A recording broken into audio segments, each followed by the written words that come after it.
What's good, YouTubers and YouTubettes? This is JB Sports back again with another one. Canelo Alvarez versus Sergey Kovalev is imminent, according to Michael Coppinger. They say they're looking at October 29th, October 26th. Those are the two dates they're looking at to stage that fight. As we all know, Canelo Alvarez was in negotiation with Sergey Kovalev. He didn't want to end up getting stripped of the IBF title, so he was in negotiations with Sergey Kovalev. And it was said that if they couldn't come to an agreement, that they would go to a purse bid on August 2nd. So I guess they must have scrapped that plan. I guess the zone didn't approve of Sergey Kovalev as an opponent, or the zone, which I reported on my other video, probably approved Sergey Kovalev only if Canelo will fight him after defeating Sergey Kovalev. And that was a caveat. And Canelo Alvarez, like I said in other videos, he's got a lot of bad blood with Triple G. He's not trying to fight Triple G anytime soon. So that's what the situation is. So I guess they went back to Sergey Kovalev. We got a lot of Sergey. We got Sergey Kovalev that he was negotiating with, trying to get a deal done with him and Lou DeBella, and now it's back to Sergey Kovalev. So like I said, the dates they're looking at is October 19th and October 26th. So that'll be close to Halloween. So trick or treats, and that's what this situation has been. A lot of tricks and treats. There's been a lot of things going on, man, and a lot of stuff going on, man. A lot of candy being delivered, man. A lot of sweets. And a lot of different types of candy, a lot of different type of scenarios have been played out, man. As far as we thought after the Daniel Jacobs fight that Canelo would be, most likely fighting Triple G. Everybody was like, well, that's the fight that's definitely going to happen now. They signed Triple G to a big mega multi-fight deal.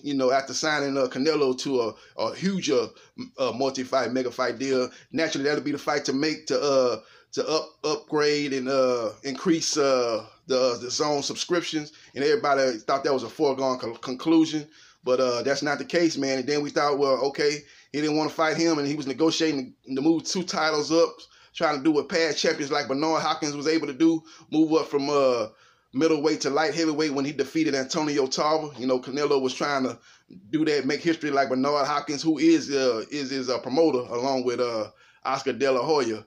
A lot of people thought, maybe he was, looking to, repeat what Bernard Hopkins did. So, but that didn't happen. That didn't happen. So he went into negotiation with Sergey Kovalev. Everybody was like, and I was one of the critics that, man, I did not want to watch that fight. Sergey Kovalev is solid, but it's nothing special. It's nothing that, everybody knows that outside of maybe catching Canelo with a punch that he don't see, he had no chance to win that fight. He can't outbox Canelo. He doesn't have enough pressure and like a Triple G to bother. He's a good pressure fighter, but he doesn't have the power of a pressure fighter to bother Canelo within his defensive style that has improved with his head movement and been able to implement the Floyd Mayweather shoulder roll and good head movement and stuff like that, man. Improved defensive skills. I didn't think Sergey Kovalev had anything in his toolkit that could actually would be a test or be something that could bother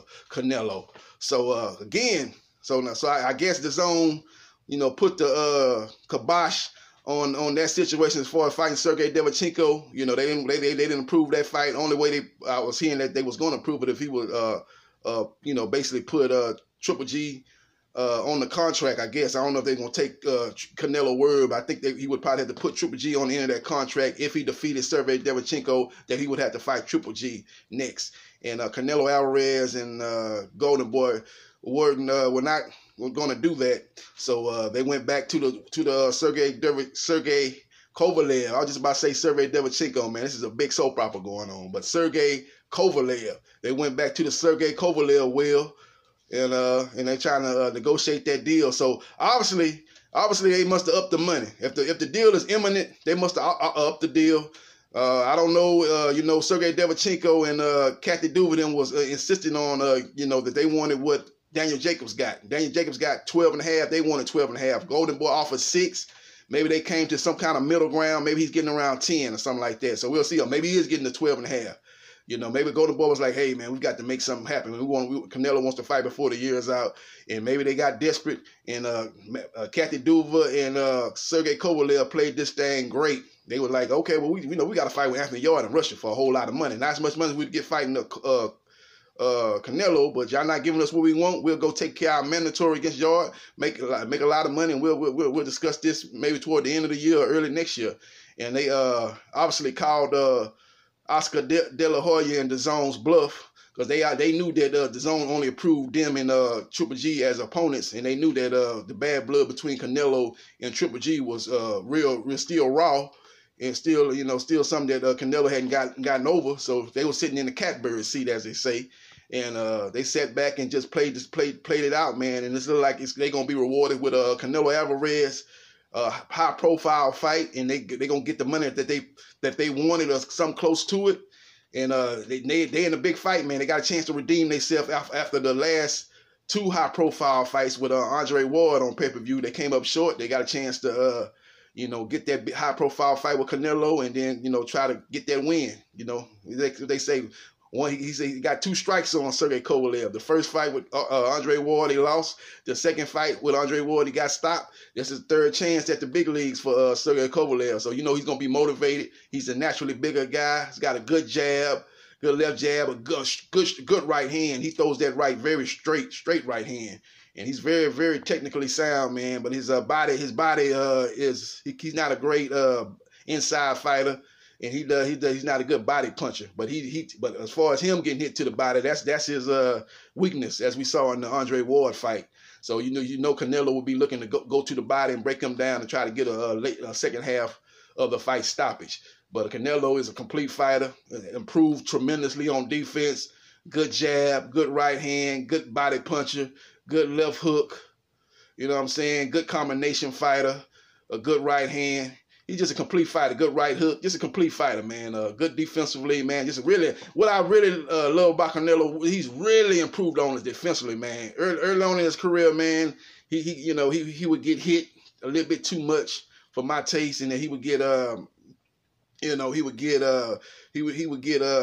would take a lot of punches that he shouldn't be taking. But he's improved under Ronaldo Reynoso. I think that's his trainer and manager. They've really improved him defensively, and he's done a good job with his stamina. That's another thing that hurt him early in his career, man. In first half, he's probably one of the best fighters out there 3 or 4 years ago, but in the second half, he faded in a lot of fights, kind of like what Keith One Time Thurman was known to do before the Pacquiao fight. But Canelo, that was his problem, man, fading in fights, and he's improved on that, as we saw him fight against Daniel Jacobs, man, in the Triple G rematch. He did not show any kind of weariness or tiredness in the second half of both of those fights, so he was able to win the rematch with Triple G and defeat Danny Jacobs via unanimous decision. But that's what's going on today, folks. That's what it is, man. They're very, very close. A deal is imminent, according to Michael Carpenter. A deal is imminent, but for Canelo Alvarez to move up 2 weight classes to fight Sergey Kovalev for the WBO light heavyweight championship. So we'll see, man. And I'm excited about that fight. Now that's a fight I'm excited about. That's a good fight. That's a good fight. That's a true 50-50 fight. That's what JBsports is all about. I'm all about making big, high profile, true 50-50 fights. It ain't got to be like 50-50 on the dot. Most people are gonna probably pick Canelo, even though he's moving up 2 weight classes. But you could easily see a scenario where Sergey Kovalev wins that fight. That's why I'm all about 50-50 fight. Just like with the Errol Spence versus Sean Porter. 80% of the people, 85% of the people gonna pick Spence to win that fight, and I'm leaning towards Spence. I think Spence gonna win the fight. Ain't no leaning. I think Spence gonna win the fight. I'm gonna make an official prediction the week leading into the fight. I think Errol's gonna win the fight, but I can make a scenario where Sean Porter wins that fight. Other people think he's gonna get smashed and ran through and get washed, but I can make a scenario that Sean Porter wins that fight. Sean Porter has never been dominated in any fight. The 2 fights he lost were close fights that could have gone either way. So that was against Thurman and Kilbrook. Okay, so Well, we'll see what happens, man. We'll see what happens, man. But I'm excited about that, about this matchup, man. Hopefully they'll dot the I's and cross the T's and get this deal done, and we'll get ready to hype that fight up, man. But as far as September 14th goes, it's gonna be interesting to see what Golden Boy does with that date, though. Do they hand that date off to Eddie Hearn and DAZN and maybe put one of his fighters on? Will they try to make a fight with maybe Jaime McGill versus Triple G? Maybe Triple G fights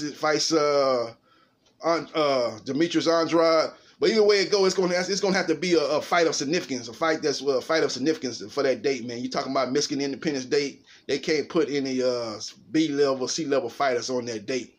Not B-level fighters, but as far as names, I ain't talking about ability. They can't put any B names on there, C names, as far as boxing fans notoriety, people that know those guys. They got to put. I think it's going to have to be a combination of Jaime McGill, Triple G, Andrade, somebody like that of that caliber, fighting.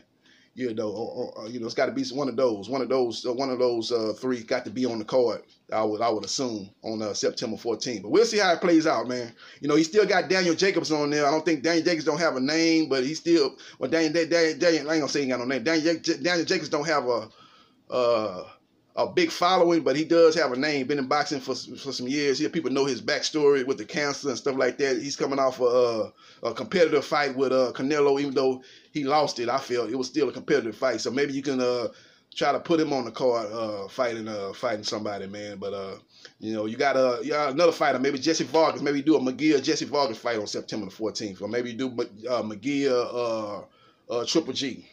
Or somebody like that, though. Or maybe you do Triple G Andrade, even though Triple G has not shown any interest in fighting Andrade. But if they press Triple G to fight somebody, you say, hey, man, you can't be fighting a bunch of nobodies and a bunch of C-level type of fighters, before and just waiting on a Canelo trilogy. You got to fight somebody that gets the people believing that the old Triple G is back and he actually has a real good chance to defeat Canelo. Right now people think it's gonna be another close competitive fight and Canelo outpoints you again. So we'll see what happens, man. But keep an eye on that. That September 14th day, what opponents be set up for that date, man. So we'll see what happens. This is JB Sports, the man, the myth, the legend. I'll holler.